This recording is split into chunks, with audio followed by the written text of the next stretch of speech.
Growable list. The list is declared without specified size.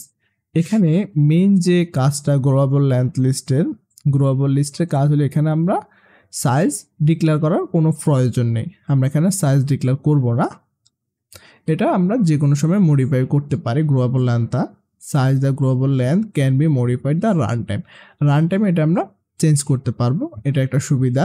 In that growable list is essentially a list that can dynamically change its size as your add or remove element. আপনারা এর আগে fixed লেন্থে লিখেছিলেন যে এটাতে ওখানে কোনো আমরা remove এবং অ্যাড করতে পারতাম না, কিন্তু গ্রোয়াবল লিস্টে আমরা সেটা করতে পারবো। গ্রোয়াবল লিস্টের আরেকটা সুবিধা দেখেন, in that a growable list is essentially a list that can dynamically change its size as your add or remove element.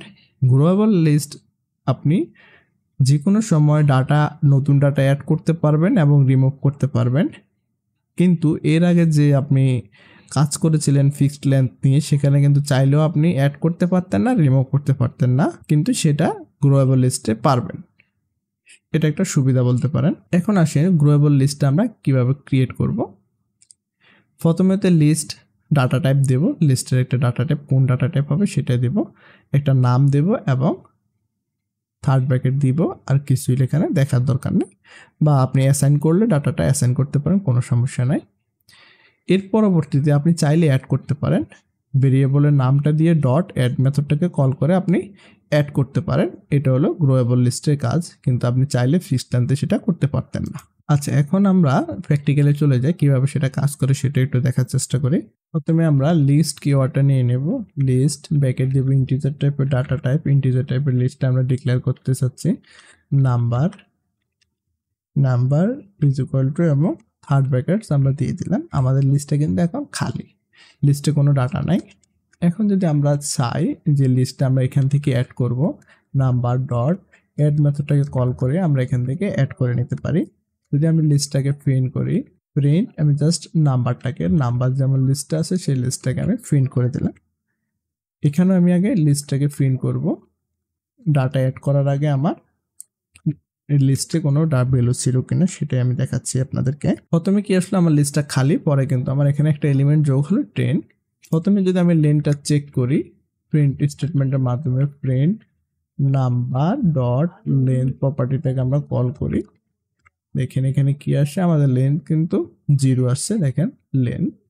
আবার সেকেন্ড লাইনে যদি আমরা লিস্টটাকে আবারও কপি করে নিয়ে আসি এবং প্রিন্ট করি, লেন্থটা চেক করি, তাহলে আপনারা দেখতে পারবেন যে লেন্থ আসছে 1। ক্লিয়ার, নিচে দেখতে পাচ্ছেন 1 আসছে।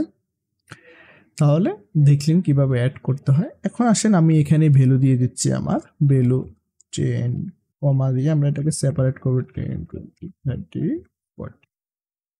এখন যদি আমরা লিস্টটাকে প্রিন্ট করি, দেখতে পাচ্ছেন প্রথমে কি দেখাচ্ছে 10 20 30 40, লেনটাকে আমরা সরিয়ে দিচ্ছি। হ্যাঁ, এখানে যে ভ্যালুটা থাকবে, যে ভ্যালুটা আমরা অ্যাসাইন করব, ওই ভ্যালুটার পরে যখনই আমরা অ্যাড মেথডকে কল করব, অ্যাড মেথডটা তখনই কাজ করবে, এই ভ্যালুগুলোর পরে কিন্তু অ্যাড মেথডটা কাজ করবে। এখানের আগেও হবে না বা এর মাঝখানেও হবে না, ভ্যালু সবসময় অ্যাড হবে পিছন থেকে। ক্লিয়ার, পিছন থেকে ভ্যালুগুলো অ্যাড হবে। এটা হলো অ্যাড মেথডের কাজ। আমি সবগুলো মেথডের আলাদা আলাদা ভিডিও করব পরবর্তীতে। এই ক্লাসে জাস্ট লিস্টের একটা থিওরিক্যাল ধারণা দেওয়ার চেষ্টা করতেছি কিভাবে ক্রিয়েট করে। এখন যদি আমরা এটা লেন্থ চেক করি, দেখেন প্রথমত আমাদের লেন্থটা এখন কত আসতেছে, লেন্থ কিন্তু চেঞ্জ হচ্ছে 5। আমরা আবারও যদি একটা অ্যাড মেথডটাকে কল করি, আমরা যদি এখানে আবারও ডাটা অ্যাড করে, আমাদের কিন্তু বারবার লেন্থ চেঞ্জ হবে। এটা হলো লিস্ট মেথডের, গ্রোয়াবল লিস্টের একটা সুবিধা, যে আপনি চাইলে ডাটা অ্যাড করতে পারবেন নিজের ইচ্ছা মতে। তাহলে আপনারা দেখলেন কিভাবে ফিক্সড লেন্থ লিস্ট ডিক্লেয়ার করতে হয় এবং গ্রোয়াবল লেন্থ ডিক্লেয়ার করতে হয়। দুই রকম কাজ, আপনার পারপাসে যেটা প্রয়োজন হবে, আপনি তো কাজটা জানেন যে কোনটার কি কাজ, সেটা আপনি বুঝে গেছেন। এখন আপনার যেখানে যে পারপাসে প্রয়োজন হবে আপনি সেখানে জিনিসটা ব্যবহার করতে পারবেন খুব ইজিলি।